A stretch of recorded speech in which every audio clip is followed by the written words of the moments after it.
live from the J.C. Newman Cigar Studio in Boston, Massachusetts. Welcome to the Smokin Tabacco Show with your hosts, Matt Tobacco and Smokin Nicole. And good evening, ladies and gentlemen. Welcome to another episode of the Smokin Tabacco Show. My name is Matt Tobacco from SmokinTabacco.com, and I am joined once again by my very good friend, Mr. Mitchell Santaga, in beautiful British Columbia, in the Gurkha Cigar Studios. Well, actually, he's not in the Gurkha Cigar Studios today. It looks like he's outside, in that beautiful Canadian wilderness where he lives. It is beautiful. Yeah, it is beautiful out here. You know, is it true that there's a scenery tax when you live in Canada? Just like you pay extra because everything's a wallpaper, so to speak. There they are have definitely they have that in the state of New Hampshire, and I think Maine and Vermont, maybe here in the U.S. I don't think it's imposed by the government, but it's pretty much just anything where you have a nice view, you're charged much more. Yeah, you know, but you should. Yeah, no, it's nice over here. It's balmy 40 degrees outside, Fahrenheit. That's freedom for you guys. It's about between 0 and 5 degrees Celsius here. Yeah, I'm bundled up, but it's not raining, which is nice. It hasn't. It's been raining for about almost 4 weeks straight now, and yesterday was the first day I saw sunshine in I don't even know how long, but yeah, must be depressing. But no, we're here again. I wasn't here last show. You held down the fort by yourself. Great job, by the way. Thank you. For those who did miss that show, that was last week with Ram Rodriguez of Artista Cigars. Mitchell ran that show by himself. He did a great job. Thank you for doing that for me. I was just, like I said, I was feeling bad. It was horrible. I had a bad stomach thing. It was horrible. You know, I just couldn't do it. So the show must go on. And I'm glad we had Ram on. You know, first time we kind of had a last-minute mishap with him where his flight got super delayed. So it was good actually getting him on. He was coming in from the Dominican Republic, so that was a great show. He shed a lot of light on kind of their farming practices and just a good show. You guys should check it out. Yeah, absolutely. This week we have a guest with us again as well. This guest is one that some of you may have heard of before, but if you haven't, you'll learn a little bit more about him. But he's been around for a long time, as we just discussed in the green room. He's been around longer than both me and Mitchell have been alive, at least in the industry. Right now, we'll get into everything he's done, but right now one of the biggest things that he has done is he's been doing some work on a couple of different books for a publishing company called Assouline, and one of those books was done for Arturo Fuente, and I know that is being promoted right now. So he's going to come on, he's going to talk a little bit more about that. Well, without further ado, welcome to the show, Aaron Sigmond. Aaron, are you there? Yes, I'm here.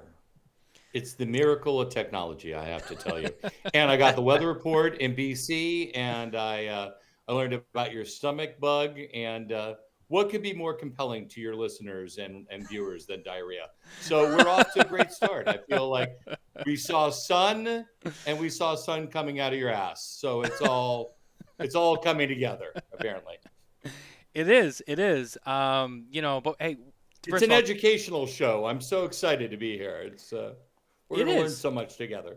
It is. You know, we peel the curtain back. They get to see, you know, what's going on behind the scenes sometimes, you know. Of course. Clearly, this is full transparency at its best. Absolutely. But no, Aaron, thank you for being here with us tonight. We really appreciate your time. Yeah, it's my pleasure. What happened to Nicole? It's you know the. So everyone wants to know. Do you not know the news? Maybe you don't know. Okay, Nicole's pregnant. You know. Oh yes. I did see that on the Instagram, on the social media. That's right. Yeah. So it prohibits her from interviewing people, I guess. I don't know. Well, you know, it was Mitchell joined the team around the same time, and it was just a good time for her to take a break so she could focus on all of that. And I, you know, setting up 2 different setups and all that, and it was just easier. And Mitchell was game for it, so we kind of have a little bit of a different routine. But you know, Nicole is still with us. It's just, you know, just taking a little hiatus. She'll be coming. Plans on coming back. What was that, Aaron? Oh, I didn't say anything. Oh, sorry. I think that was Mitchell. Oh, and yeah, she does. She'll be with me next week at TPE in Las Vegas. She won't be smoking. And she Nice. won't be out at night, but she's gonna come and help me do what I got to do. But then for PCA, she won't be there, and this is probably the last cigar thing she probably will be involved with outside of the charity fundraiser, Wow. which we'll talk about later. But she's probably gonna sit the rest of the year out, cigar related wise. So. Sure. Totally understand. Well, And I'm glad to be There you here. go. yeah, we I love know I'm having not as Mitchell. beautiful. I know I'm not And as you know beautiful, what? but you know, Speaking hey, on behalf of everyone else, I am too. We're excited. thank you. And right before the show started, well, actually, first let me get to this first, and then we'll get into that. I know you're not smoking with us, Aaron, so this is just going to be for me and Mitchell, I guess. I can. I offered. I offered to hold up a cigar and all sorts of stuff. Yeah, I've had a couple cigars already today. I try to limit it, especially after I just spent a whole week in the DR. So, that's like waking up with a cigar, going to sleep with a cigar, all that type of stuff. And so I try to the first week back, I try to limit it a little bit. Yeah, I know how it goes, and I don't blame you at all. It's sometimes you just need a little break from it after. But yeah, no, A little breather, literally and figuratively. Yeah, absolutely. Mitchell, what are you smoking with us tonight? I've got a little Opus X. I think you were saying what is the Triple X? You called it the.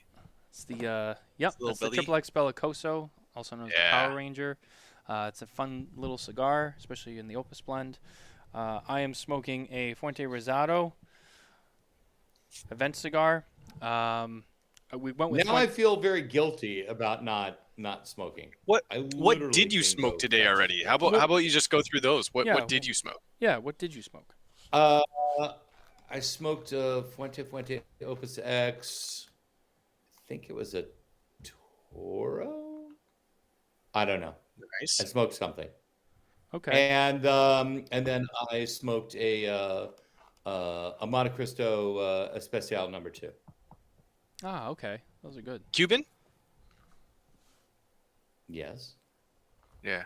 Is that well? One Dominican, one Cuban.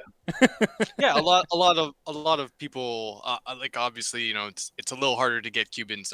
Being in Canada, we have a lot of them, but yeah, it's sometimes a little harder to get. But obviously,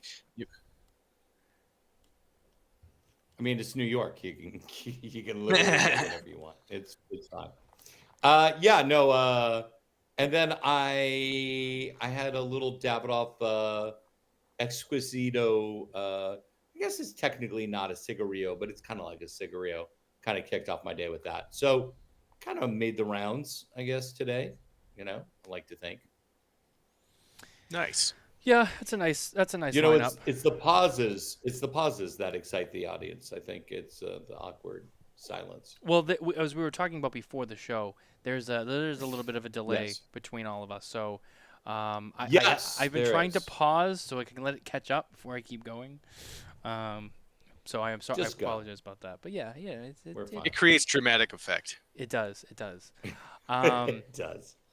But anyway, so that's what we're smoking tonight. And for all of your cigar needs, head over to 2guyscigars.com. That's the number 2guyscigars.com for an amazing selection of cigars, including Arturo Fuente, which you can find online. And while you're at it, head over to Cigar Blondie Accessories and get yourself a cutter and lighter set from Cigar Blondie. I'm using their beautiful chrome double guillotine and signature flat blade flame lighter. Sorry, it's a lot to say really fast. Tonight, and that's only from cigarblondie.com. All right. I think you're doing a tremendous job. Your mother and I are so proud. I just want you to know that. Thanks, I know you're Aaron. not smoking anything, Aaron, but I saw you sipping on something. What is your beverage of choice tonight, I guess? Yeah, it's a wine. What am I drinking? A Rioja.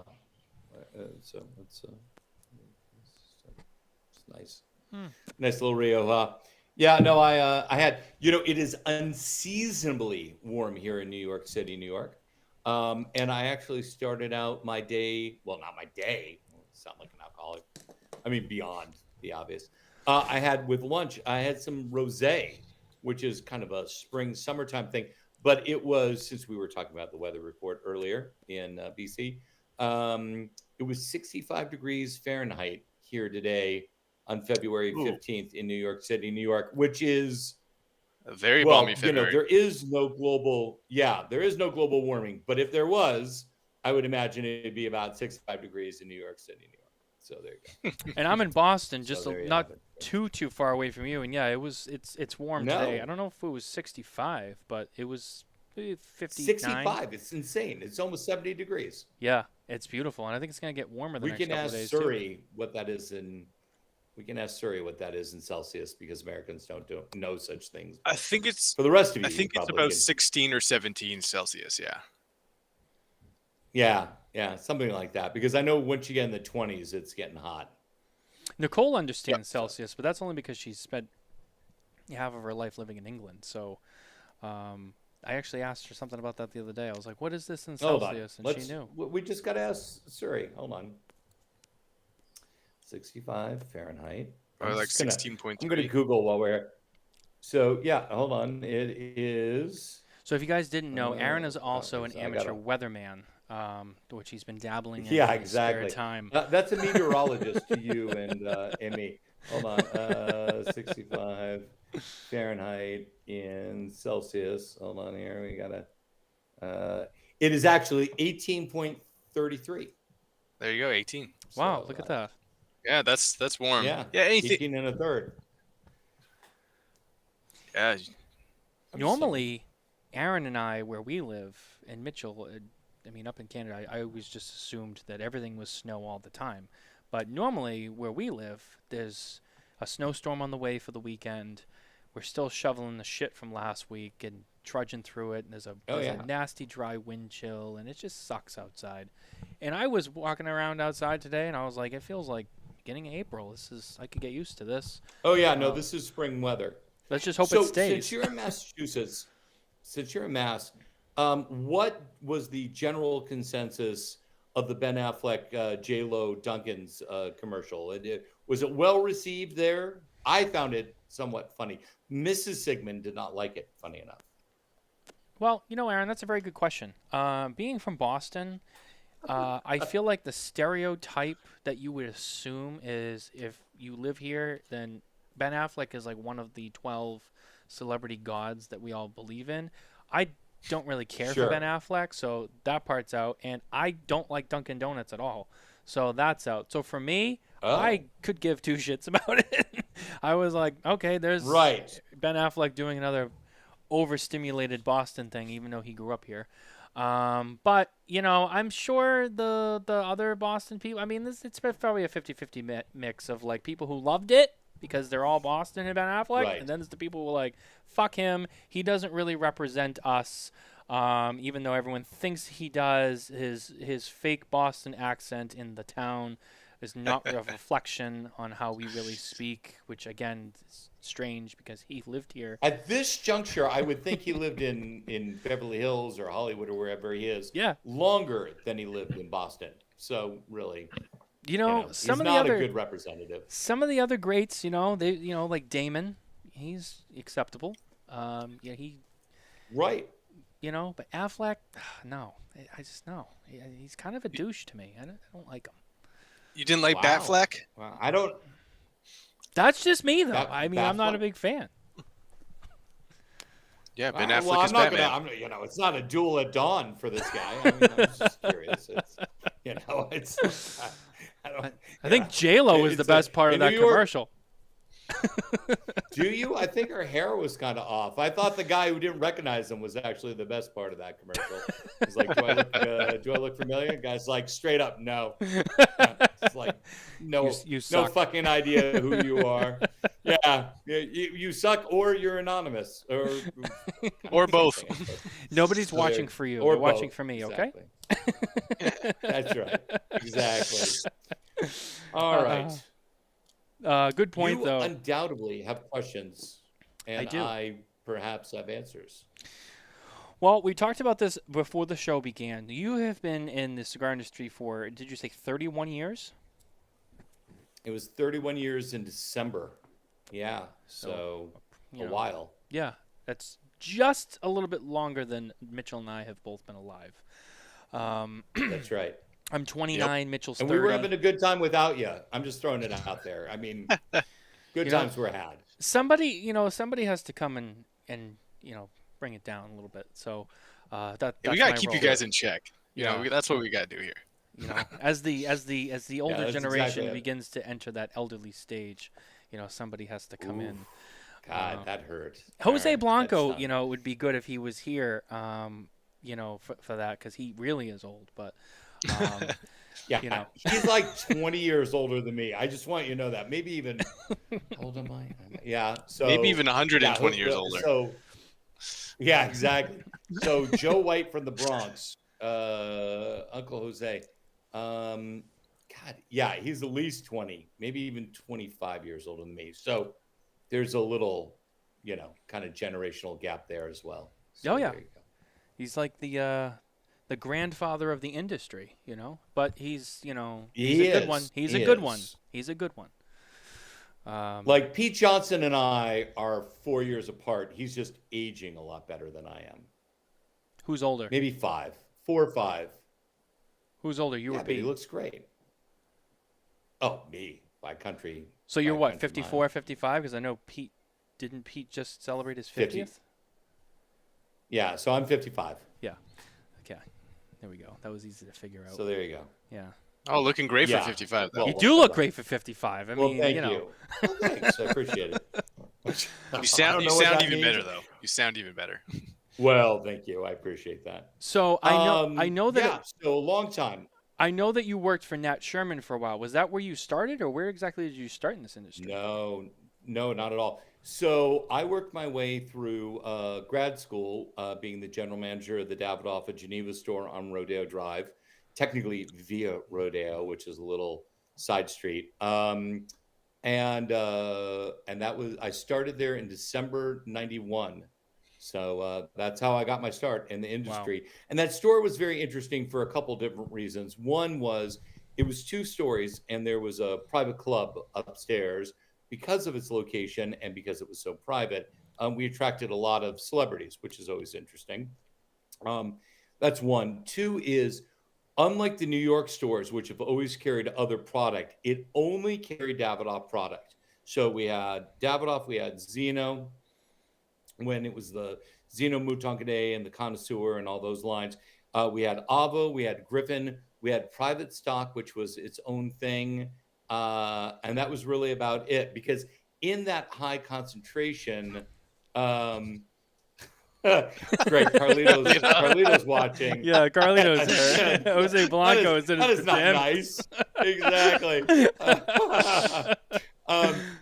And so, it was interesting because that time, which Carlito Wells knows, is there was a Dunhill there was a Tinderbox there were Aristoff had their own store. So there were a lot of different stores. So there was Nazareth, there was, of course, Grand Evangerum, which there still is. So there was, everybody was very focused on their own stuff.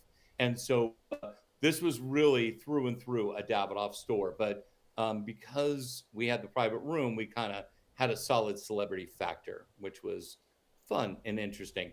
And I was there, and it was while I was there that I wrote the business plan for Smoke Magazine.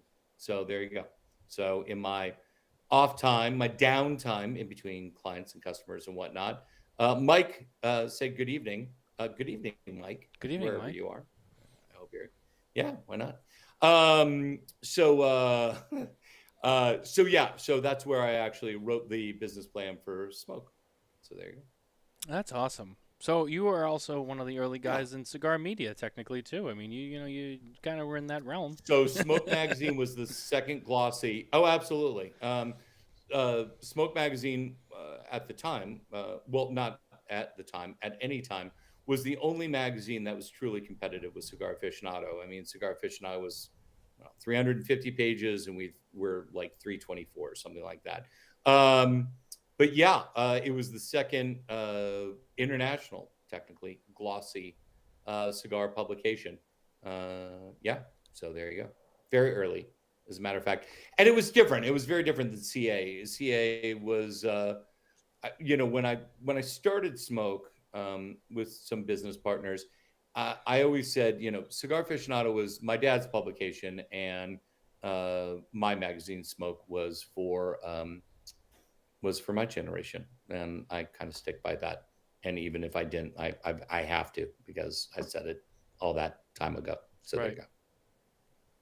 Well, it's interesting Yeah. because you went from doing more of that classic traditional journalistic kind of thing into over time. Now you become Yep. an author of books and not really media, but you're still doing that written part too, but more of a different kind of publication. So Yes. you've come a long way, I guess, so to speak. I mean, especially considering when we get into Yes, my mother is proud of me, just like your mother and I are proud of you. Yes. Yeah. Yeah, I've written 4 books on cigars. I've written 19 books in total, plus a couple children's books, which would be appropriate to talk about here. Well, books are the ultimate heritage media, quite honestly, and so there you go. What book did you start with? My first book was actually my first cigar book, which was the Playboy Book of Cigars. So I was the cigar editor of Playboy magazine, which is I was just going to ask you that. Or was a thing.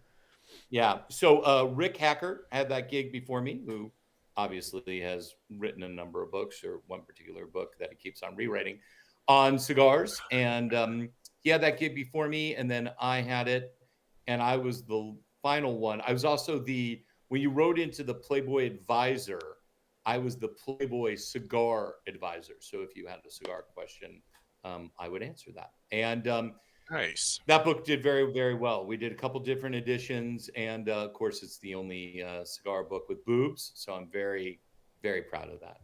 And yeah, exactly. And then I took 10 years in between the Playboy Book of Cigars and the Impossible Collection of Cigars, which was the first book that I did for Assouline. And Matthew, kudos to you. Not everyone gets the pronunciation of Assouline correct, but you did. So ding, ding, ding, you win. That's right. I did the Impossible Collection of Cigars, which heavily featured, I actually insisted on it. They wanted an all Cuban cigar book, and I said, no way.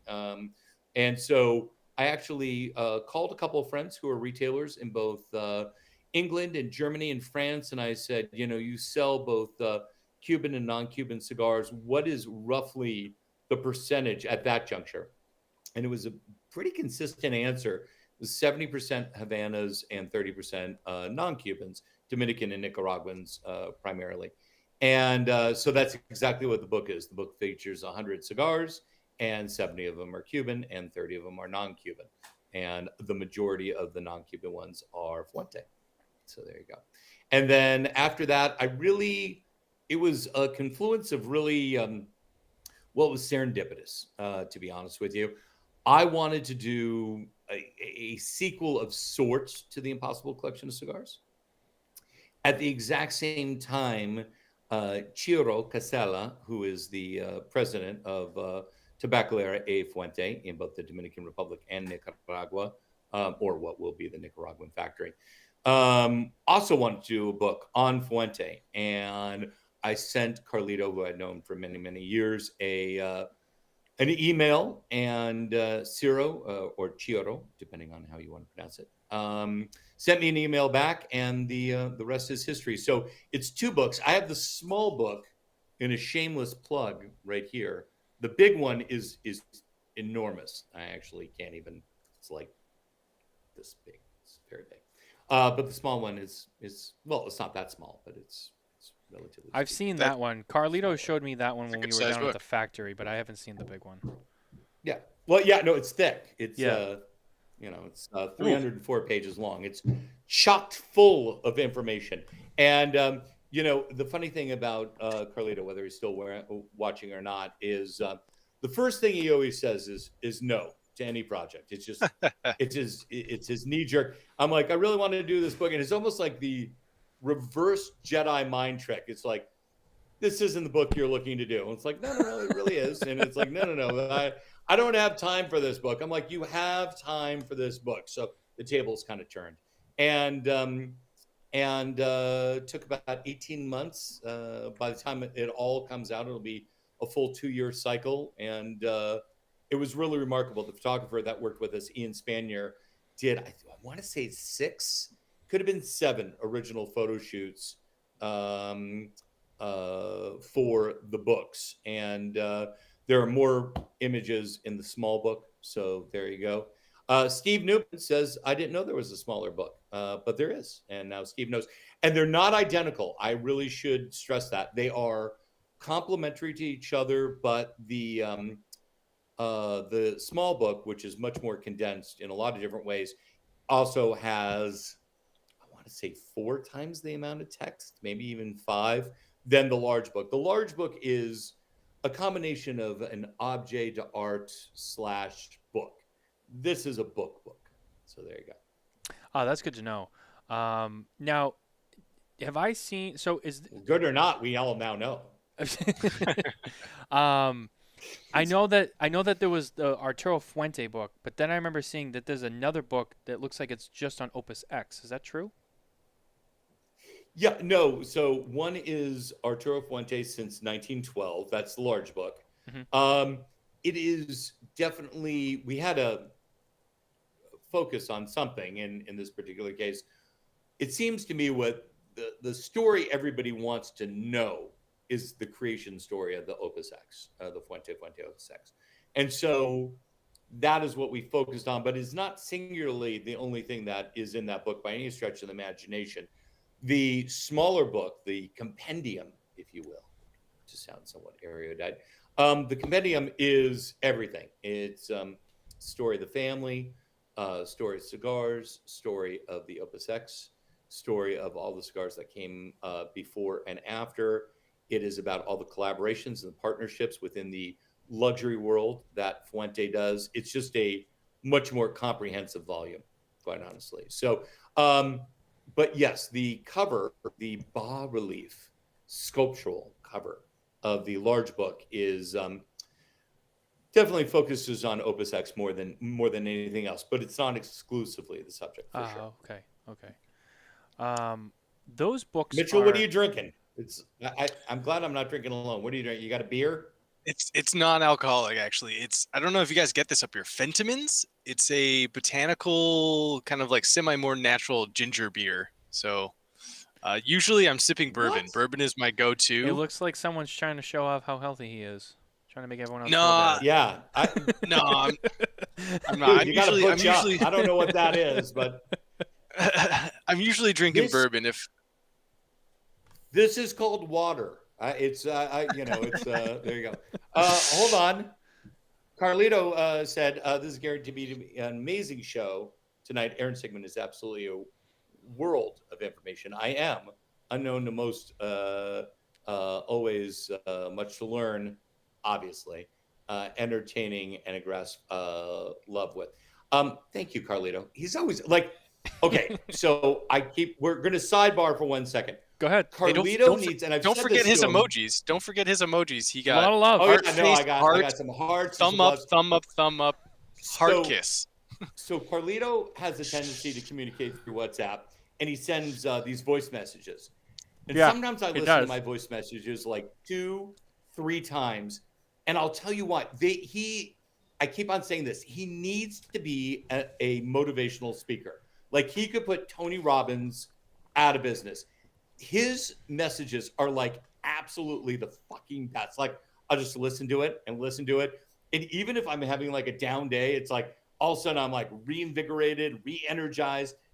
It's the best. He really is exceptional in that, in many regards. But that is really his like secret gift. I think it's like everyone knows about the cigars and all the other stuff, but that is like he just pumps people up, and I fucking love that. It's funny you say that too, because like I know about that, and I can speak to that too, and it's true. Like you'll get this voice message, and you're just like, there's a mystery there because you have to listen to it. You can't just like, oh, what's he? Oh, okay. You kind of skim through the text. You have to listen to it, and you hear the whole and he doesn't just go like, Yeah, I will send one. Thanks. Like it's a whole story, and you listen to it. And you're No, like, wow, the whole thing. it's great. It is. It's uplifting. Very well said. Oh my God, Inspired to be a better person. It's no, unequivocally. So there you go. So we did the 2 books. Super excited about that. We launched the large book, the Arturo Fuente since 1912, in Dubai in December. It was a combination. Carlito happened to be over there for the World Cup. In Qatar, but he was nearby and he wanted to do an event in Dubai. But I really wanted to do, Steve, I will get to your question in a second. I really wanted to do an event last year because it was the 110th anniversary of Arturo Fuente. And it was oddly more important to me than seemingly originally it was. So Steve, I can't remember because your name disappeared. I apologize. Steve. We're going to call you Steve. Little Stevie. Steve. Whatever. It works. The large book, actually, believe it or not, goes on sale tomorrow, as a matter of fact, on Assouline.com. It will also be available in fine cigar merchants all around the world, starting tomorrow. And the small book is going to be a surprise. It exists, but Carlito and Ciro have something special planned. So that will come out later this year. So we will just say available later this year. And we'll leave it at that. But that's going to be phenomenal. It's all great. It's just been a brilliant project, and it's been super exciting to work on, and really a pleasure. And I love this industry. So the more I get to doing it, the happier I am. And but by the summer, or I guess late spring, both books will be out. So there you go. Oh, okay. I feel like I'm slouching, kind of looking at myself in the camera. Am I slouching? I don't want to slouch. No, you look good. I feel like I'm slouching. Thank you. Appreciate As Michael that. Scott would say. You look So yeah. dynamite. Thank you. Hey, appreciate that. So there you go. Yeah. So, what's interesting is, so I worked for Davidoff on 2 separate occasions. I did some projects for Altadas. I was the creative director of General Cigar. And as you mentioned, I worked for Nat Sherman. So I've kind of worked for most everyone at this juncture. I mean, you made the rounds. People, You've hit a lot of the big big ones. I did. Well, the little ones don't want me. I don't know why. The only other like big one I'll say is you haven't done like Drew Estate, but I think creatively they have all of what they need, I guess, in house between JD and everyone else that they have. They do. Jonathan does. Yeah, they do a great job. So based off of what they don't need me. Based off what I've seen, I even think like the direction is very different, right? You're overall, not to say you couldn't go there, but I guess I could. I used to actually hang out with Scott Acid back Chester. in the day, back in Brooklyn. Yeah, great guy. Good fun. So yeah, and I've known Jonathan a long time, but I think part and parcel, yes, that's not necessarily my bag, but yeah, the big guys, I've definitely made the rounds, obviously. So there you go. On the books, I had a question. On the bigger one, did I hear correctly that there's only a limited amount of them being made? That is true. So it's not a limited edition, but it is a limited production. Okay. This is a debate in the cigar world that we have all the time. Whoa, is it production? Is it edition? No, it's not a numbered. I mean, to me, a limited edition. Well, actually, I'll even go further. A limited edition is not just a numbered edition, but it's a low numbered edition. I'm very, very specific about that. You have these watches. Yeah, I write about watches as well a lot, and they'll be like, "Oh, it's a limited edition, but we made 4,000 Brooklyn in the house." All right, Harvey, good man. You have you make 3,000 or something or 4,000. That's just not a limited edition anymore. So the large ones are limited production.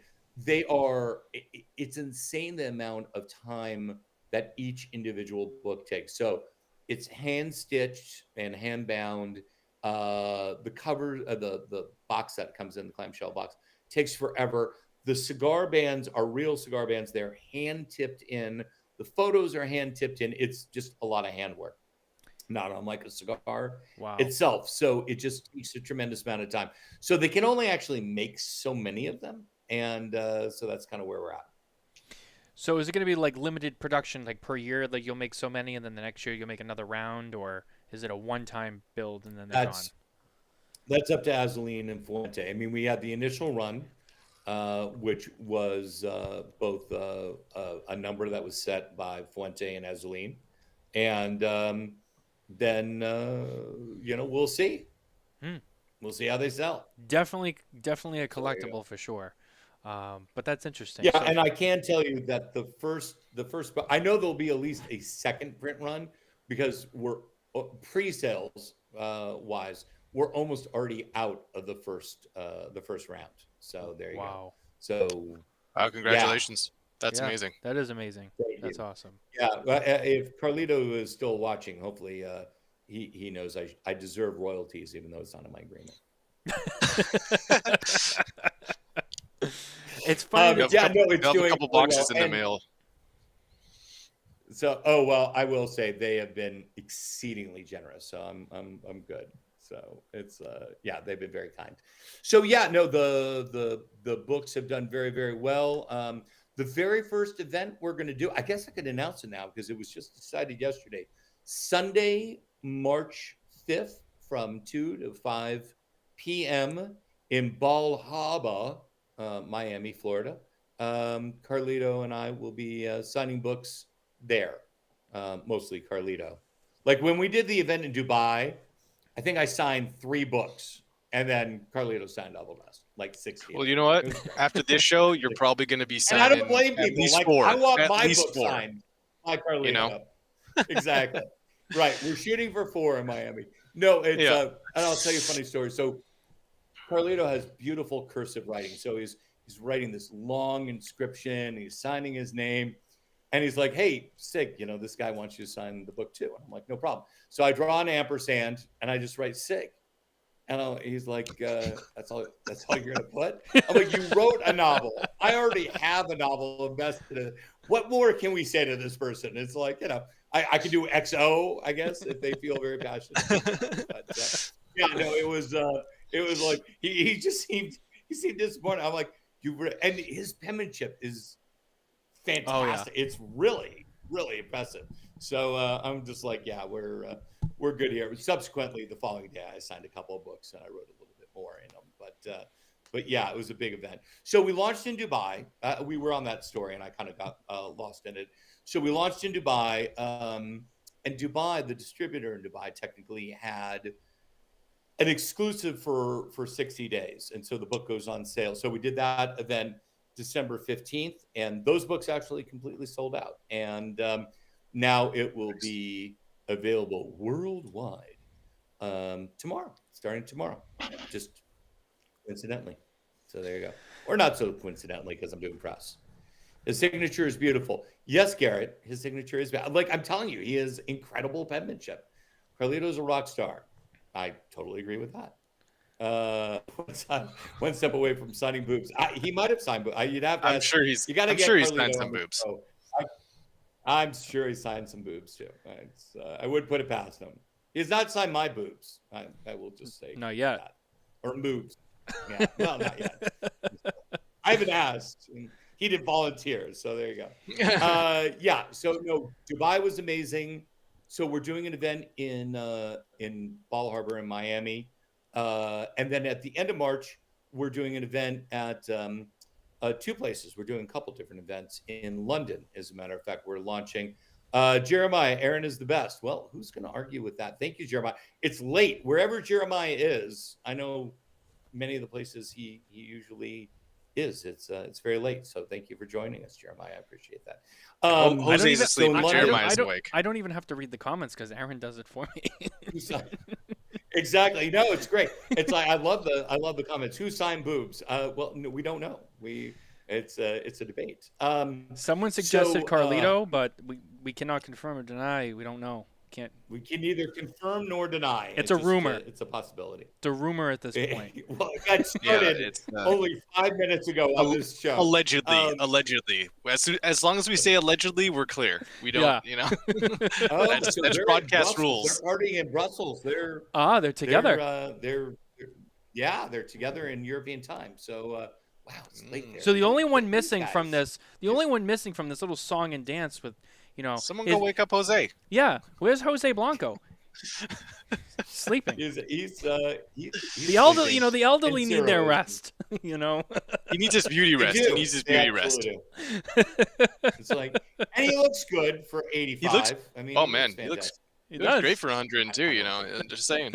Exactly. So anyway, coming to Canada, John. TBD. We don't know all the different stops on the book tour, and I don't know Carlito's schedule in general, but who knows?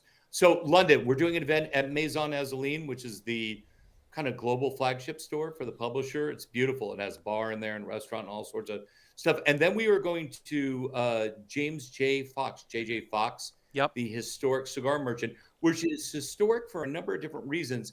Not the least of which is Jeremiah, funny enough, who's watching, informed me that was the very first retailer. No, don't wake up, Jose. He needs to sleep. Yes, we all agree. He needs his Betty Bye. So JJ Fox was the very first place to sell Opus X. Jeremiah mentioned to me the other day. Wow. So it's historic on a number of different levels, but it's personally historic for these books. So that's very exciting. And while we are there, the guys from March 30th, we are on. Yes, March 30th. And while we're there, we're going to have a panel discussion that will be led by the editor-in-chief of The Rake, and who is also one of the founders of Cigar Keep. So I think we're going to try to videotape that, or not videotape. I mean, how old can I be? We're going to video it. We're going to get the camcorder out. We're going to get the camcorder. We're going to put it on the Betamax.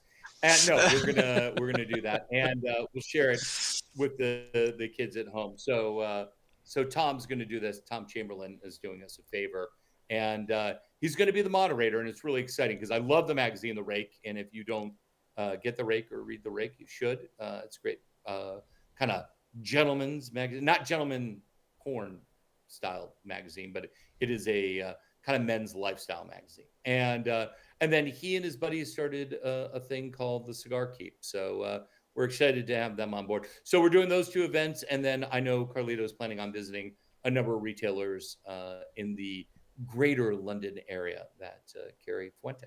So there you go. So nice. You guys are staying busy. You guys are definitely on your world tour, so to speak. Yeah, no, absolutely. There are talks about other events, and I know we're going to do one in the Dominican Republic at the Arturo Fuente Cigar Club, probably in May. Oh, okay. So there you go. That'll be awesome. Are your on your other books that you do, the Impossible Collection, the Playboy books, and I know that you've done some books on watches as well that are all from Assouline. 12. No. So I've done 6 books for Assouline. I've done 6 books for Rizzoli, New York, for our Italian friends. Rizzoli, New York, for New Yorkers. Okay. And then other publishers. But Rizzoli and Assouline are my 2 big publishers. So, yeah. Are all of the other books, those limited productions as well, or are those a regular production? Are those...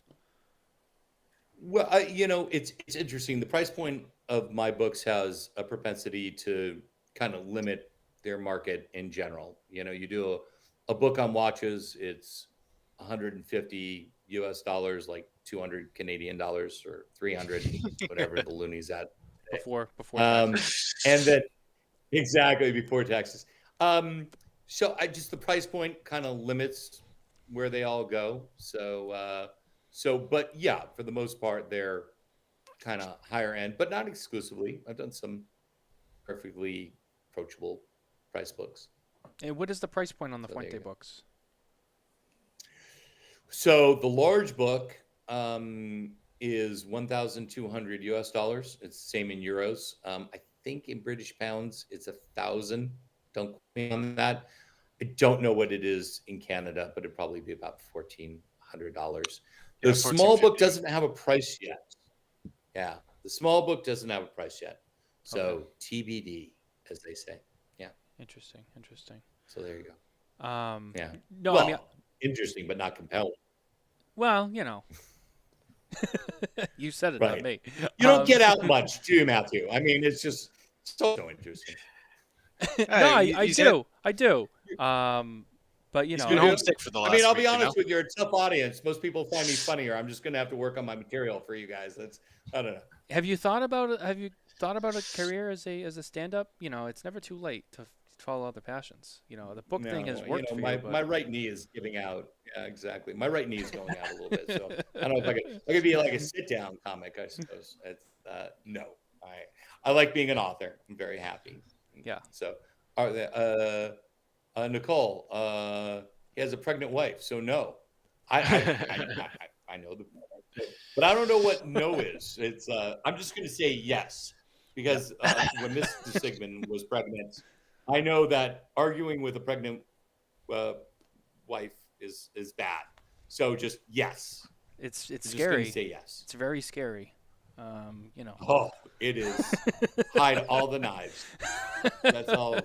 It's extremely only blunt objects in the house. Lock them down. Exactly. It's it only gets better / worse. So yeah, it's exactly. So what else you got for me, kids? Well, I want to talk a bit about watches. You obviously mentioned you wrote a lot of book about watches. I had a small stint in looking at watches. I definitely am not in the point in my life where I can afford a lot of luxury watches, but yeah, what's your go-to like brand, or what do you love about watches? For me, I love that kind of transition from utilitarian to luxury watch. Like Tudor is one of my favorite brands that I love about watches. They kind of cross that line of like, you can wear this watch every day, but you also have a piece of, a little bit of historic kind of value there with them. What's your kind of go-to brands, or maybe like some not so relevant brands that you're like, these guys deserve a bit more of the forefront in the watch world? Sure. A couple of things. Somebody popped up and said, happy wife, happy life. And truer words were never said. Well, here's the thing, guys. The watch guy, the Scotch whiskey guy, the bourbon guy, the wine guy, the cufflink guy, the Mont Blanc pen or Omas pen guy, and the watch guy, they're all the same guy. And by guy, this is not a gender thing. By guy, I'm old. So by guy, I mean, whatever gender you identify with, you're still a guy to me. You're either a dude or babe or a guy. I use it non-discriminatorily. No, so, bro. There you go. I just want to make that. It's a universal term. Bro, it's a universal term. But people who love cigars tend to love all those things, and vice versa. Car guys, car people, I guess, are kind of those folks too. So, Mitchell, do people call you Mitch? I don't know. You know what? They can call me whatever they feel comfortable calling me. I'm open to anything. So I'll call you Mitch. So, obviously there are categories of specifically what are called tool watches. And like a dive watch or a chronograph is considered a tool watch. But, it just all kind of goes part and parcel with a real true appreciation for craftsmanship, for hand assembly or handmade objects. And so there's a real connection between cigars and watches, which is one of the reasons that there are so many watch and cigar partnerships not unlike Hublot, or en français, c'est Hublot, and Fuente, as a matter of fact. So very common. My books on watches kind of spread they kind of span the gamut of the entire watch world. But yeah, so there you go. Nice. I mean, hopefully one. I don't know. Hopefully one day I'll. You want me to recommend a watch to you? Send me a budget, and I'll send you a watch. I mean, look, you can get some great, like, there's this company, I happen to love them. It's called Autodromo, and they make chronographs, and they make really nice, kind of high design watches. Very few of them are above $1,000. Most of them are well under $1,000 American. So Autodromo. I'm really hoping that was a cigar and not, That was me. Yes. Blowing on the cigar. So, Aaron, let me ask you a question. Right, do you feel like a lot of the mainstream brands like Rolex and whatnot, do you feel that they're overrated brands because they just get way more attention? Not that they're not good quality watches, but do they get too much attention? It's actually a great question. So I don't know I don't know how you can quantify too much attention, right? But I will say this. The watch world is oddly analogous to the cigar world. And you're going to say, how so, Sig? And I'm going to tell you. So there are major players in the cigar world, and there are major players in the watch world.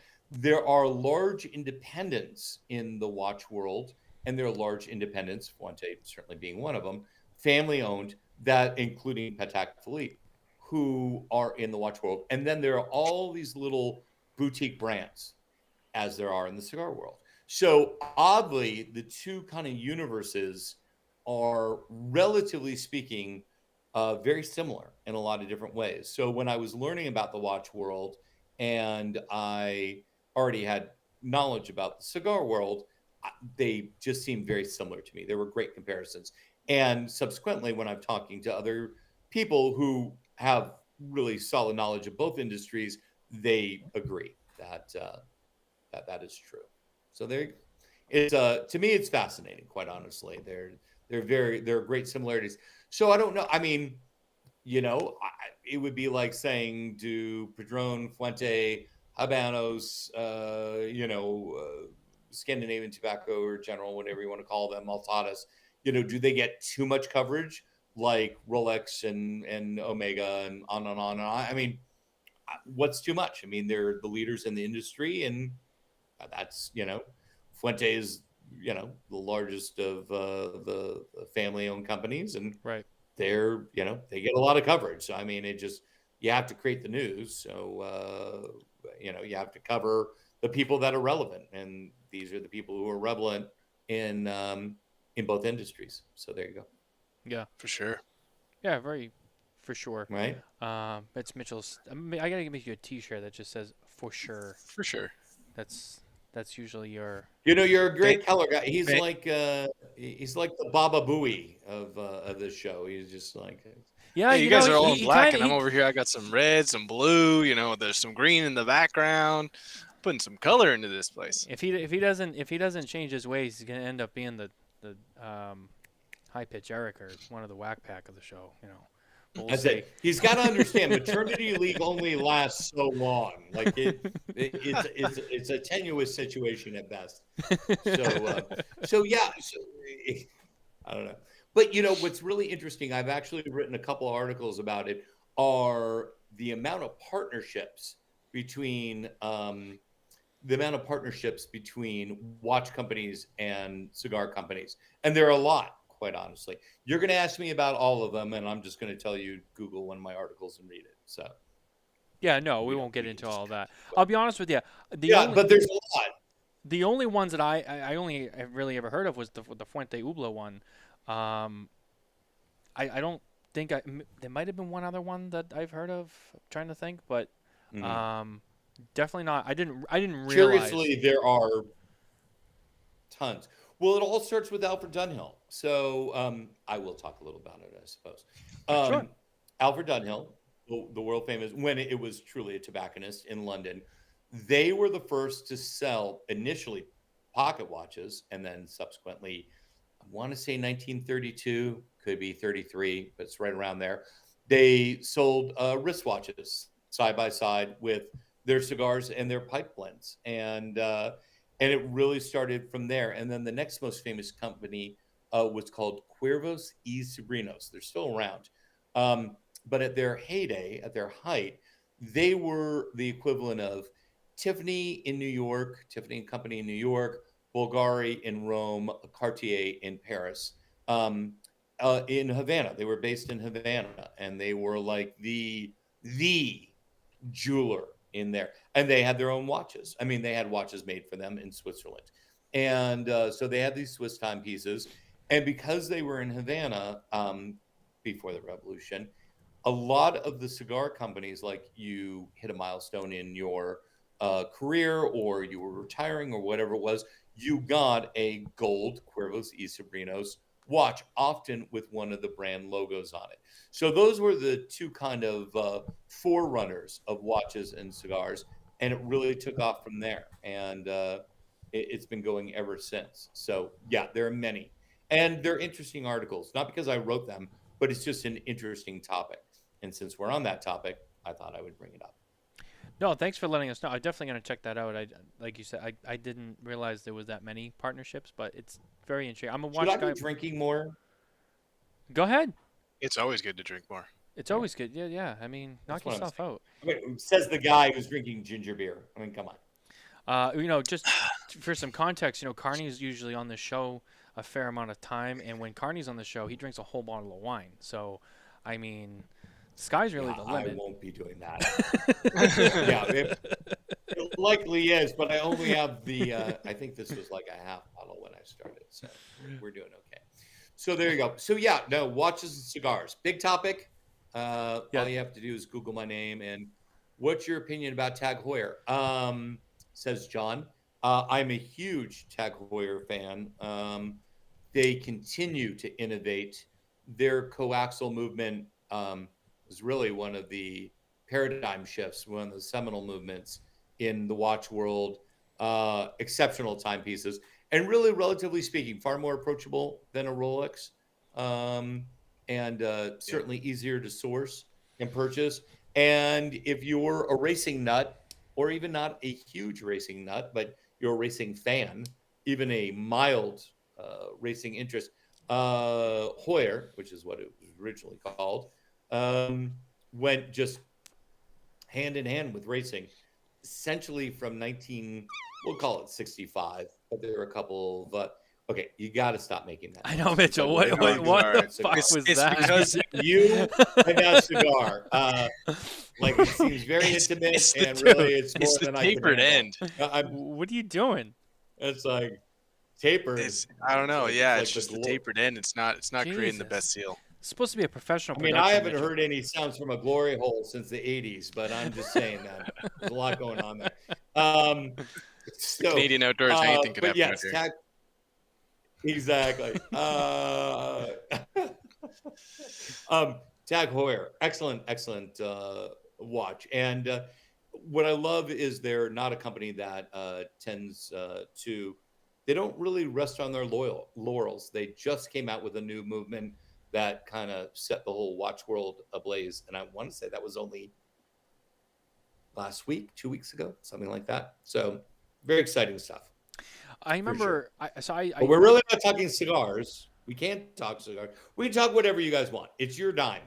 Well, since we're on the watch topic, I mean, I did work for several jewelers, when I was younger, while I was doing college and after high school and whatnot. So I got into watches myself. I'll be honest with you. You had an odd emphasis on the word Jew in jeweler. So should I be concerned? Is that I didn't even catch that, but okay.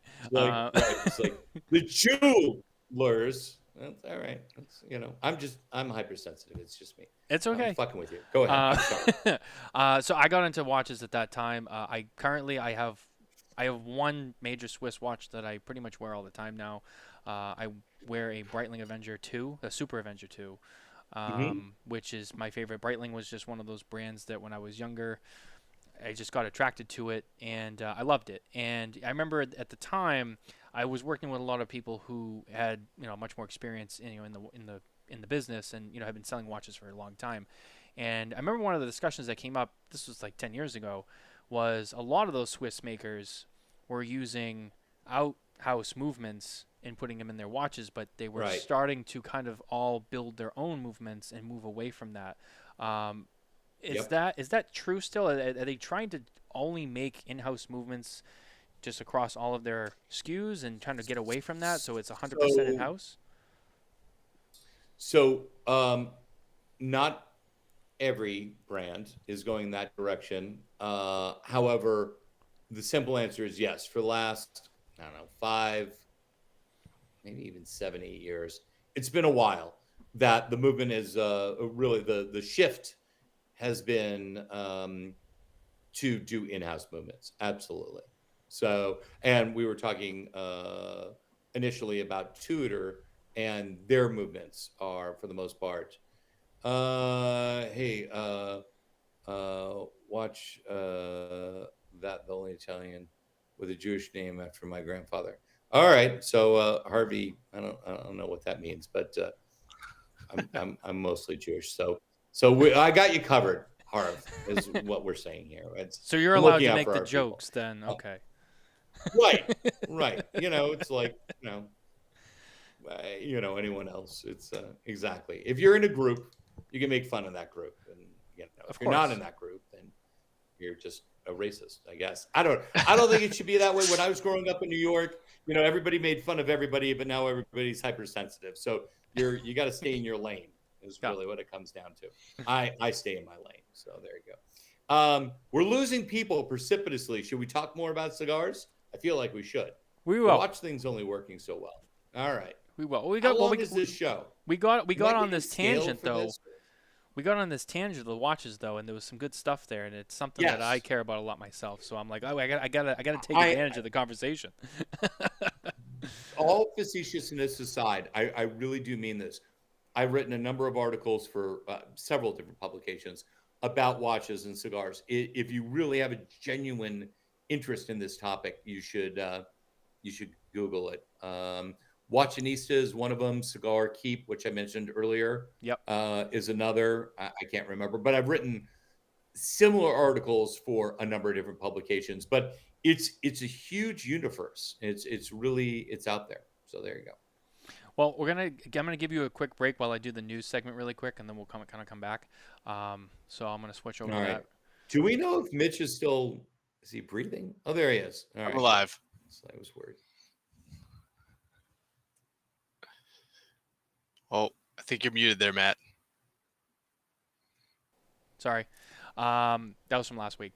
Sorry. Let me start again.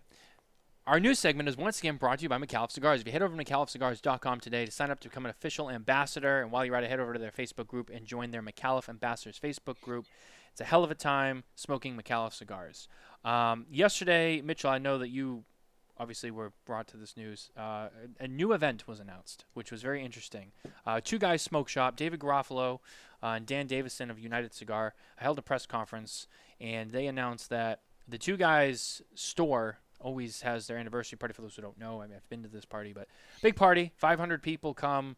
It's a big dinner, sit-down dinner with a game show aspect. They always give away this huge prize or whatever. It's awesome. It's a great event. People have traveled for this event. It's a larger, smaller event, I would say. I mean, it's not as big as some of these mega events, but it's a good size event. Unfortunately, they are having a hard time finding hosts to host this. Yeah, the indoor smoking issues. It is, and being in New England, it's a region where it's obviously very tough. So they came up with this idea that they're going to transition that, they're going to phase that out, and they're going to a larger event, an outdoor event that will be hosted in New Hampshire called the New England Cigar Expo. That will replace their anniversary party, but also kind of while they phase that out, move towards kind of a whole new event that's even bigger and better, and they're doing more things.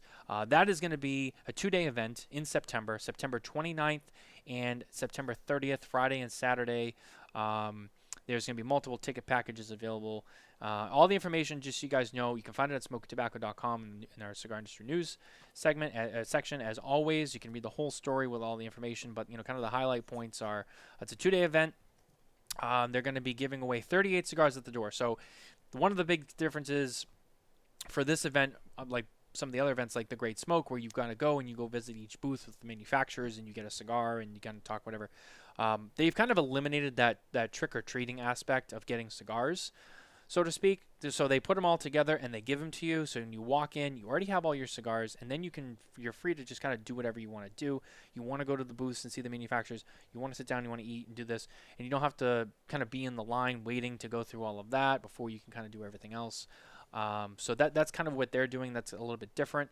They're still going to have. They sound like they want to do some events during it for sure. Yeah, and I think it's because they're trying to get people to be a little bit more free with how they move around the event. They're going to still do their game show aspect that they've had at their anniversary parties. This year they're giving away 800 pounds of cow meat, grade A sirloin, black Angus, grass fed. They're holding this at the Dreamers Ranch, which is a farm in New Hampshire that helps kids learn about farming and agriculture and working with animals and stuff like that. So their prize this year is all that meat, and the meat will come in a 16 cubic foot freezer. Or actually, I think it's half of it, and then the other, and when you get through that, they'll send you the other half of the cows. It's a lot of meat. The whole breakdown of what you get for steaks and meat and how many is on the website in the article as well. It's quite a lot. So they're doing that. They're also going to be doing micro wrestling on Saturday, which is very interesting. You heard that right. It's micro wrestling. It's little people wrestling. There is going to be an event at 4 o'clock for that. There will be ringside seating for VIP ticket holders, standing room for everyone else. There will be 2-day tickets, VIP tickets that get you into both events. The VIP, you get in earlier and you get some other extra perks, including an after-hours event at some of the stores after the event is over on Saturday. There's also going to be single-day tickets just for Saturday for those who just want to go for Saturday. Very interesting. It's new. It's different. It's kind of one of those events that's I find it's similar to the Great Smoke. I don't think it's as big as the Great Smoke, but who knows? This thing could grow. It's going to be who knows? Yeah, it could definitely grow. Yeah, it's going to be 1,000 tickets versus the 500 that the anniversary party normally is. So now you mentioned it is an outdoor event, but from what I hear, it is in a giant tent that has heating and cooling. So if people are like, "Oh man, New Hampshire in summer, or wherever," I don't know exactly where it is in there, but it isn't technically in like a cooled and heated tent, so you'll be good that way. Yeah, you're not gonna be out in the sun. It's gonna be yes, but it's not gonna be in a function building like it normally is. It's gonna be, it's gonna be a little different. So, but yes, it's a good point. It's the largest. I think it's the largest like permanent tent in New England or something like that. Or New Hampshire. They said it can hold up to 1,500 people. So yeah. So and this event's going to be ticketed for 1,000 people. We'll see where this goes. I'm excited to see what happens. It's definitely going to be interesting to see how it plays out. It's first year, but hoping it goes well for them. I know those guys really well, and I've known them. Are you going to try to make it down? Yeah. I live right here, so I will try to be in attendance. Might as well. I'm not too far away, so no, it's exciting. I wish them the best, and hopefully it's going to be a great event. Tickets go on sale May 6th at 10 a.m. in store, and then at 11 o'clock they're going to open it up to phone sales, so you can call in if you're out of state, you're not from around here. They're trying to let the locals get their tickets in first, but it is open to anyone. So if you do want to travel to come, obviously it's open for everyone. But the tickets are expected to sell very quickly. So if you are interested, don't sleep on it. It's going to be a big deal, and there's going to be so much more information that comes out as time goes on and the year unfolds. One other thing too that I'll mention off the top of my head, they will be making a special commemorative cigar for it. It'll come in a 10-count box. What that cigar is and all this has not been finalized yet, but they are working on something, so that'll be something that will be announced in more detail later on in the year. So head over to New England Cigar. I think it's New England Cigar Expo on social media. I don't know if they have their website up yet. You can go to 2guyscigars.com, the number 2guyscigars.com, and you can get information, or you can reach out to one of those guys, get more information on that. And head over to SmokinTabacco.com to read the full press release and the news story with all of the information on that event if you're interested. So very excited for that. Super excited about that event. That's going to be really fun. Dave puts on, so many good events. He does. He's been around a long time. So let's bring Aaron back on. I don't want to leave him sitting around in the background for too long. He might get too testy. May run away. Yeah, he was get his glasses back on. And I'm not sure what he was doing. So I don't know. Might have kept himself busy while he was off camera. I don't know. He seems like a guy. I Instagrammed you guys. Instagrammed us. Oh, Nice. Okay. Nice. Yeah, Nice. well, I Nice. mean- Nice. Share the love on the socials. Yeah, that's Thank you. sharing is caring. What does Coop say? Sharing is caring. Sharing is caring. Yeah. So there you go. That's a lot of meat. It is. That's what she said. And I understand, quite honestly, you can't beat that meat. It's just a lot of meat. No, you can't. We'll see you later. It's funny. See. The double entendre. Mitch, you just got to keep up. That's really what I'm it's trying. coming down to. I'm trying. It's yeah, I know you. It's I this know Canadian you are. conversion I know rate. you are. Canadian conversion rate is just it's tough. The Canadians are just too polite up there. They don't have. Two different sorry. things. I know. I'm really sorry. Yeah, Canadians. They don't do have- apologize a lot. Aaron, you gotta remember the Canadians. They're not as dark as the Americans, right? We're the evil neighbors to the Right. south. So, they leave We are. they leave their doors and cars unlocked. They don't Do they? have evilness up there. Depending on where you live. But yeah. Even still. Yeah. and as long as you're not a native, I don't know. Is it Native Canadian, Native American Canadian? What would you? Indigenous person? It's all good in Canada indigenous. as long as you're not a Native American. Indigenous person. Yeah. There you go. It's all in So there North you go. America. So. We're gonna lose more viewers. All right, let's talk cigars, kids. So Aaron, one of the things we did not talk about, obviously, some of the low-hanging fruit, in terms of cigars you Yes. smoke. What is it that you smoke other than Fuente and Cubans, which I know you smoke a lot Right. of those. Outside of those, what are some of the other things that you do enjoy to smoke? So it's funny, not ha funny, but when you get older, you will find you have a tendency to be brand specific. That's why they're all getting stolen. Yes, exactly. I'll just chuckle to myself to the comments. It's fine. No, it's all good. Yeah, it's all good. I'm just reading and talking. You get to a point, it's like, here's the thing. You're either a Heinz ketchup guy or you're a Hunt's ketchup guy, right? And it's like, but when you're young, you'll eat any ketchup, I guess, is really what it comes down to. So Is this also a double entendre? No, just about ketchup. I'm so Oh, sorry, sorry, Aaron. big I'm so ketchup. sorry about him. But it's okay. It's okay. So I smoke on a regular basis 3 particular companies' cigars. That's Fuente, Davidoff, and Habanos. Every once in a while, I'll throw in a La Polina Goldie in there because I actually like the stuff that comes out of El Titan de Bronze, which is a small factory in Miami. Right. And I will try anybody's cigar. If somebody is kind enough and says, "Hey, I saw you on Instagram or I saw you someplace and I want you to try our cigars," I do. I give them a plug, and I'm very happy to do that. But really, what it comes down to is I have my go-tos, and those, even though one is company and not a brand per se, those are actually they're all technically companies. Those are the 3 companies that I go to. One is because I started out with Davidoff, and I'm just familiar with them, and I like all their products, but not. I like a lot of their product, but not all their product. I have not liked a number of the limited editions that have come out lately. Although the number 1 is good, but it just tastes like a classic number 1. And the Rabbit was good. I liked it. Good evening from Miami. Absolutely. Good for Miami. Orlando's here. And the fact of the matter is it's warm where he is, even warmer than unseasonably warm New York. So thank you, Orlando, for joining us.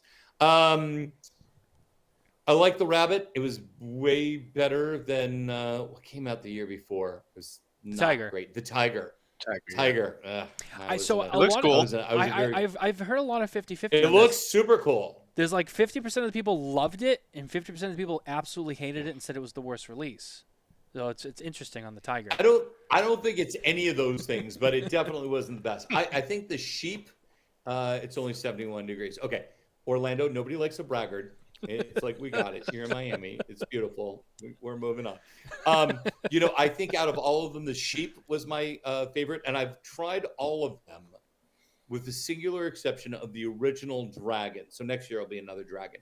But the original dragon, I want to say it was a Japan exclusive release. It wasn't China. But the original Chinese Zodiac Davidoff was a dragon. So it was 11 years ago, because next year will be the 12th year. And that's the only one I didn't taste. But out of all of them, the sheep or the ram was my favorite. So there you go. Yeah, I haven't had the rabbit yet. Yeah. Excited for that one. But rabbit's good. I mean, it's not remarkable, and it's very expensive. I mean, man, the prices of that, it just keep going talking up. About your upward trajectory. I mean, I think originally like they were, $28, $29, $30. We'll call it $30. And now it's $50. I mean, that's an expensive stick. One of the things we've talked about on specifically like $200 in Canada. Yeah. Well, on this topic with especially with the Davidoff specifically, with the Zodiacs, now that we go to reset to the Dragon again, one of the conversations we've had is, do the blends stay the same as they go back to these animals each time, or do they reinvent it every time they kind of circle back to the animals again? Well, funny enough, we were, I say we, but it was really just me. We were talking about the La Polina Goldie. So in theory, and it seems to be true, the blend stays the same, but the Vitola changes year after year. So this year it's a Laguido number 2, and it's a fantastic cigar. That cigar will age very well. But it's a small factory. I'm sure there are slight changes, but it's, I mean, I believe that the blend stays the same. Obviously, the wrapper on the Tiger was completely different than the wrapper on everything else. So I don't know. I personally love the Late Hour Robusto or Churchill. Absolutely. Late Hour is a great stick. Thank you, John. Love that. Really, really, really love the Late Hour Churchill. Absolutely. It's a great stick. So those are the ones. But I'll try anything. If somebody says, hey, Sig, you got to try this, I never say no. I mean, Dutch Master. I don't even know if Dutch Masters is still made, but probably. Are they? I thought they were. I thought they were. I don't know. But I probably wouldn't smoke a Dutch Master. But pretty much anything else, I'm good. Yeah, I'm probably. It's funny you say that as you get older. So, are you saying that as you get older, that does your palate just get so much more refined to the where you're like, I'm just sticking with these 3 things? No, I think it's a matter of. I just think it's habit isn't the right word. It's just you have a familiarity with certain companies or certain blends within those portfolios, and you just kind of gravitate naturally to that. If I go into my local tobacconist, which usually is one of 2, it's either the tobacconist of Greenwich in Greenwich, Connecticut, or it's the Davidoff store on Madison Avenue here in New York. If I go in there and somebody says, Sig, you have to try this cigar, I will.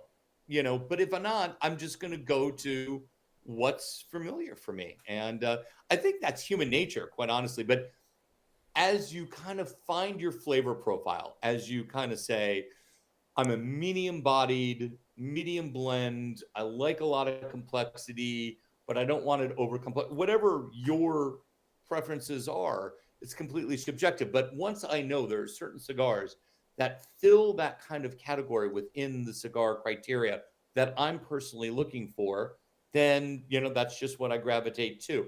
It says nothing about anyone else's quality. If somebody says, here's a Padron, I'm like, oh, that's great. I'll smoke that up. But I know what I buy. And that was kind of where we started with this. So what I smoke on a regular basis, in essence, quite honestly, is what I've smoked on a regular basis forever, for a very, very, very long time, at least in the 20s. So for the last 23 years. So, but again, I'll try anything. Have you explored anything from Costa Rica? A really, a brand that falls into that category, selected tobacco. We gave it Cigar of the Year this year. The Nelson, I think would be The Alfonso. Number Yeah. 4. Yes, the Alfonso. Sorry, the Nelson isn't out yet, but those would probably be right up your alley. They're that right. So complex, there used to be a delicious factory in Costa Rica called Tabacalera Tambor. They subsequently moved, but they were pretty big in the 90s when you were children. They were a big factory in San Jose, Costa Rica, and they made the Bahia cigar, and they did a fantastic job with that cigar for a very long time, especially the Bahia Gold. That was a real kind of culty, kind of cult cigar for a long time. I've heard the brand before. So yeah, it's changed, and the founder no longer is involved. But back in the day, in the old days, they came out with some great sticks. But it was made in Costa Rica, and it had some Costa Rican tobacco in it. So absolutely, so that was fantastic. So yeah, I mean, I'm not partial. It can be made in Honduras, Nicaragua, Dominican Republic. I'm not preferential. It just I kind of go to. What's the saying? You dance with the girl you brought. I mean, it's. I know the cigars that I smoke, and those are what I gravitate to. But if I'm at one of the local cigar bars in New York and somebody hands me a stick and says, "Try this," I'm completely game. Why not? And you never know. There were a couple of Caldwell cigars along the way that people had handed me, and I'm like, all right. J.C. Newman, the 125th cigar. I was very, very fond of. I thought that was great. Technically a Fuente cigar, but not. So I know that we talked Fuente obviously cigar. a lot about doing a project with Fuente. Are there any other brands that you would be open to or may possibly be working with in the future on a story of their own? Well, if Carlito's still watching, I have to take the Fifth Amendment on that. For you Canadians, that means I can't incriminate myself by that answer. No, I mean, we kind of addressed this in the beginning. I've worked with a lot of companies over the years. I'm incredibly proud of the books that I did with Fuente. I love working with Carlito, and that's not lip service. I've told him that in person a multitude of different times. And it's not just him; it's his entire team.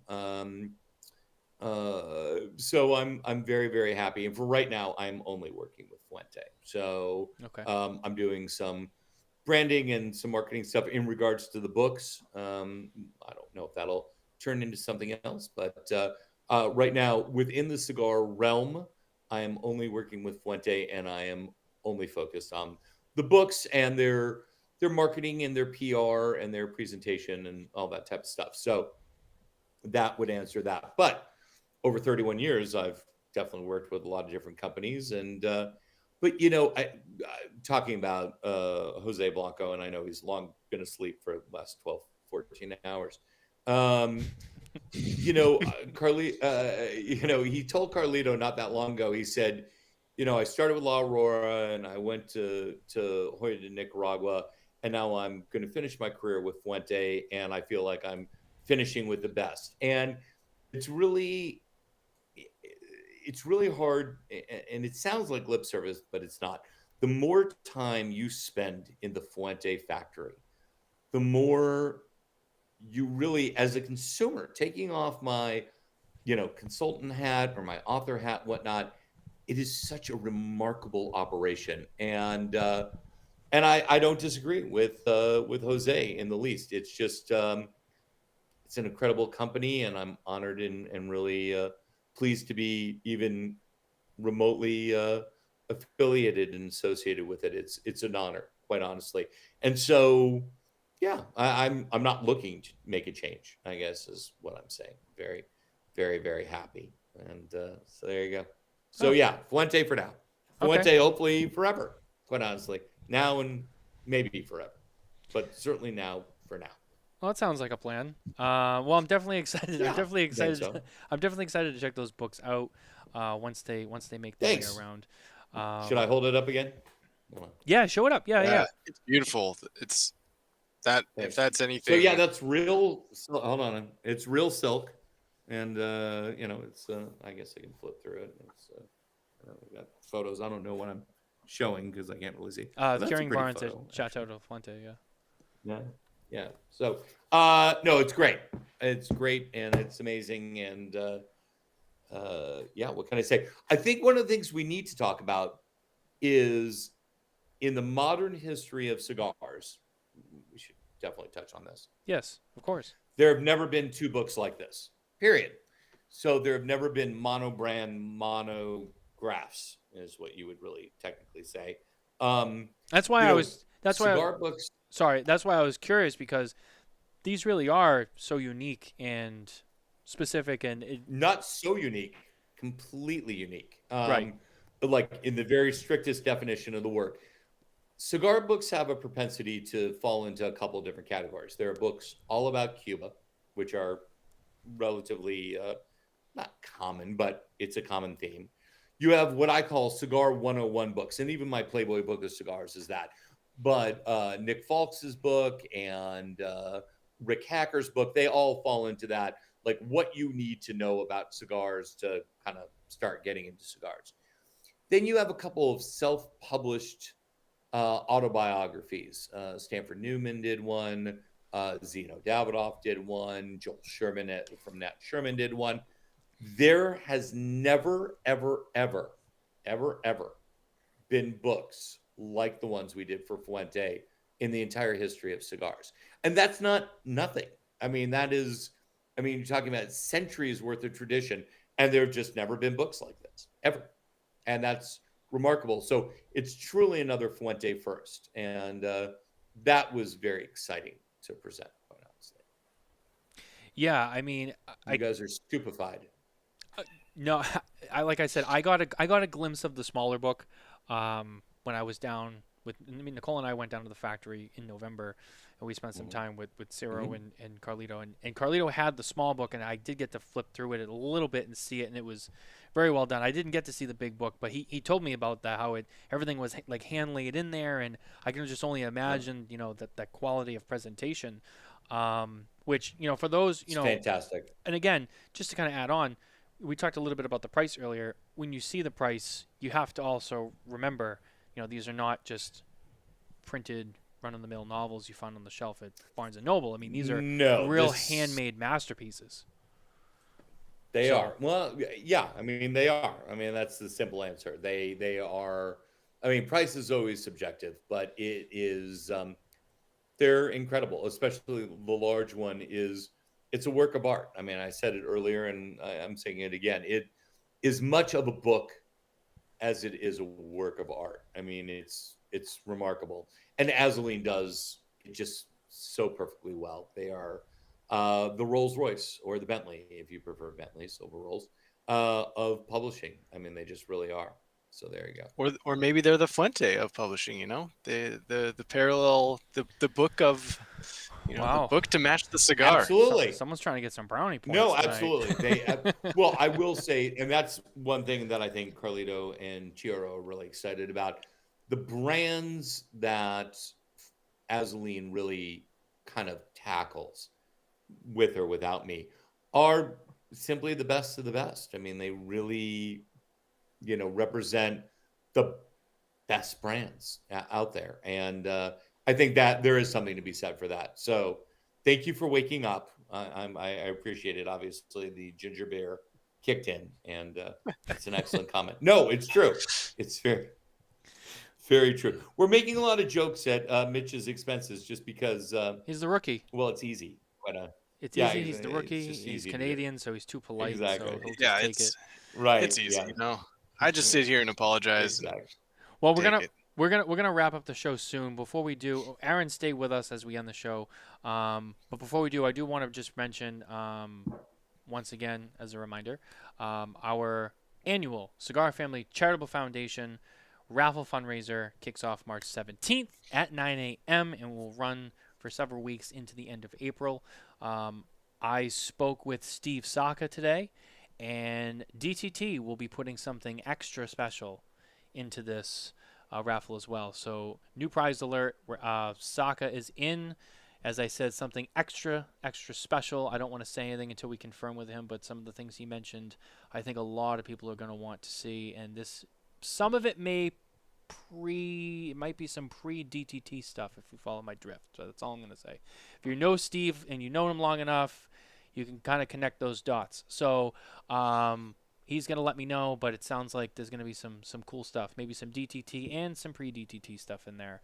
So definitely check that out. Head over to smokintabacco.com for all the updates, as well as the link to the raffle page. We can see all the prizes that are currently there, and there's always stuff being added every day. So just keep checking back if you're keeping track of that stuff. Aaron, thank you for being here tonight. I really appreciate it. Great time. My pleasure. Thanks for beating up on Mitch. I hope his feelings. I'll have some bruises tomorrow. Oh God, I hope that's not true. Well, a little true. That's fine. Before he sign off, just remind everyone again where they can find you and your books, where they can check it all out, social media, websites, and all that good stuff. Yeah. So everything is on Instagram at Sig Cigar, SIG Cigar. So there you go. I know how to spell cigar, but easy, very easy. Else does. Head over there. Super easy. And like I said, the large book goes on sale. I should do this shameless, not so shameless plug. No, go ahead. The large book goes on sale worldwide tomorrow, and that's very exciting. So there you go. Yeah, when I'm doing the pitch, it goes down very low. You have to. It has to be. It's why not? And thank you for having me on the show. I sincerely appreciate it. Thank you. Don't do a lot of these because I don't know. I just don't do a lot of these. So you guys made it easy, and I appreciate that. Well, we try. We do our best here. We do our best here at Smokin Tabacco. So thank you. No, you guys are great. I really enjoyed it. Thank you. You guys have a great rest of your evening. Finish your cigars and your ginger beer or whatever. And I'm going back to my wine. And there you go. So I really appreciate it all. Sounds good. We'll enjoy. All right, guys. Thank you for watching. Thanks for listening. Don't forget to like and subscribe on our YouTube channel and everywhere you can get your podcasts, as well as visit us at smokintabacco.com for more news, updates, reviews, and information on our charity fundraiser. And we'll see you on Saturday night with Mitch and Coop. Take care, guys.